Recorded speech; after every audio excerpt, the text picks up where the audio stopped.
There is no time for pleasantries as we launch straight back into combat.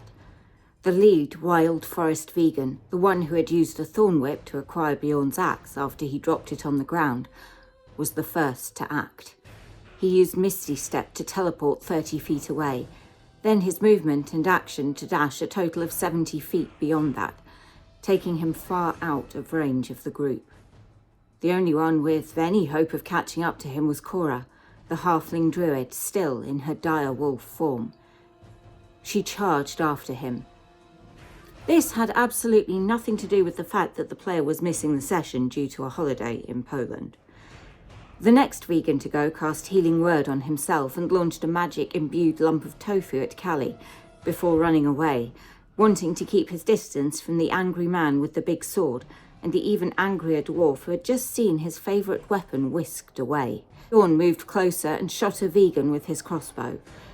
Callie also moved closer but was unable to get within melee range. The second vegan blasted Bjorn with a tofu-loaded slingshot followed by a magic stone. Bjorn fired an arrow into him. The third vegan threw out a healing word on his compatriot, then flung tofu at Callie, missing him completely. The second remaining vegan summoned a moonbeam over Zinna, then backed away before flinging tofu at Callie, missing. Zinna moved out of the radiant light and threw a dagger at Vegan 3. It missed, sticking instead into the trunk of a nearby tree.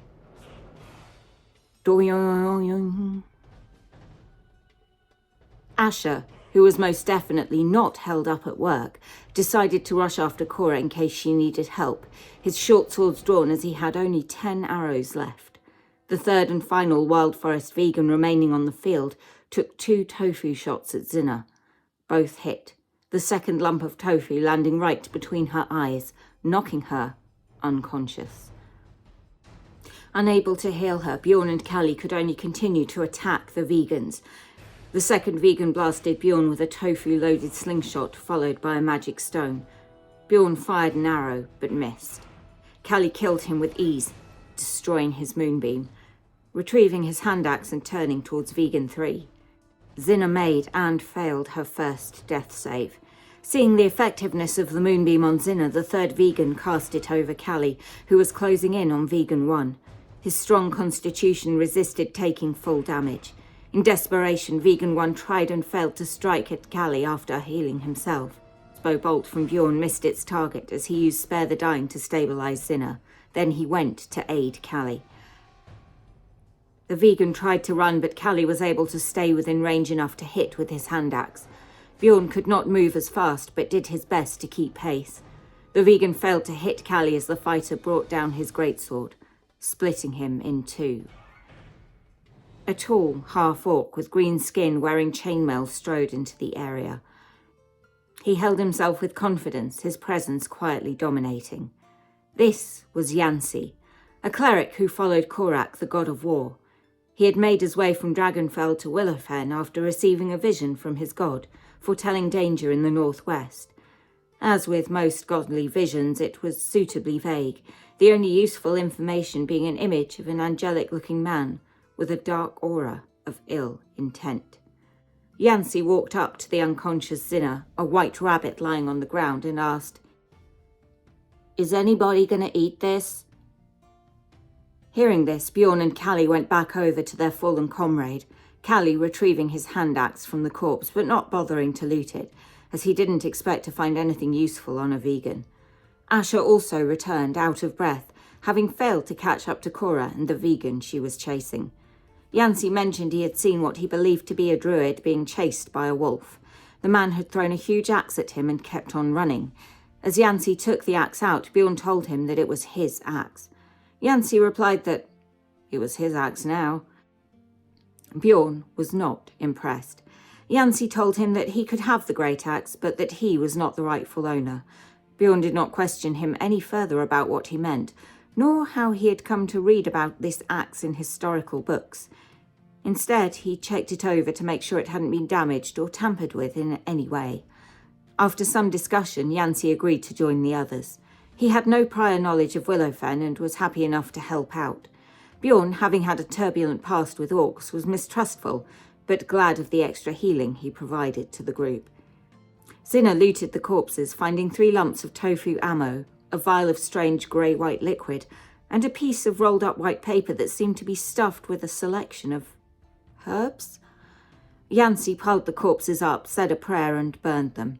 Bjorn took a moment to sit with his axe, talking to it like an old friend. Since none of them really knew where they were going, they decided to head east, the direction in which Cora had fled after the wild forest vegan, but not before noting there were humanoid footprints, both large and small, heading both south and west. After about an hour of walking without any further misadventure, they came to another glade. A large tree with a hollow in its trunk dominated it, glowing flowers and colourful fungus growing around it. Only Zinna recognised the tree as the one from the illusion in the glade. Once she informed the others, Callie suggested that she go and investigate.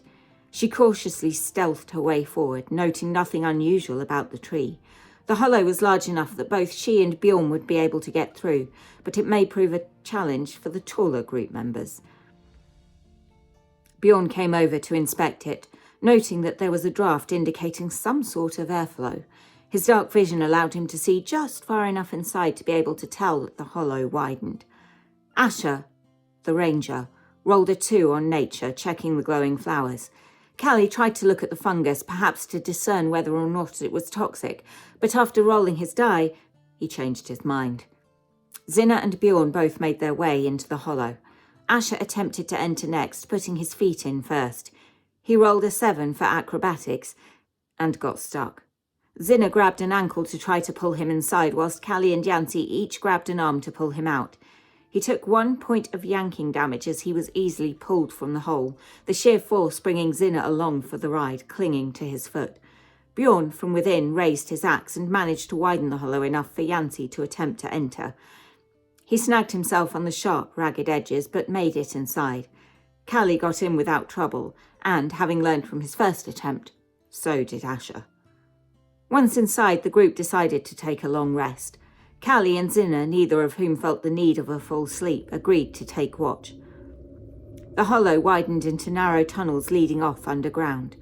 No investigations were made, the group simply setting up camp. Callie took the first watch. It was uneventful. Zinna was up next. She did her best to keep a lookout, but her lack of dark vision meant she failed to spot 3 creatures, almost completely concealed by the stone and dirt. Each made a tentacle attack, followed by one with a sharp beak.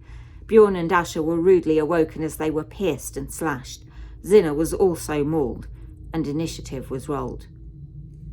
One of the baby Gricks went first, attacking Asher once again. In the cramped and tight tunnels, movement was limited. Asher, Bjorn and Zinna did their best to hit back, noting their weapons did not do as much damage as they might have expected. Zinna, throwing her dagger blind, failed to hit with one, but did with the second. Callie and Yancey struggled from sleep as the commotion roused them. The creature again attacked.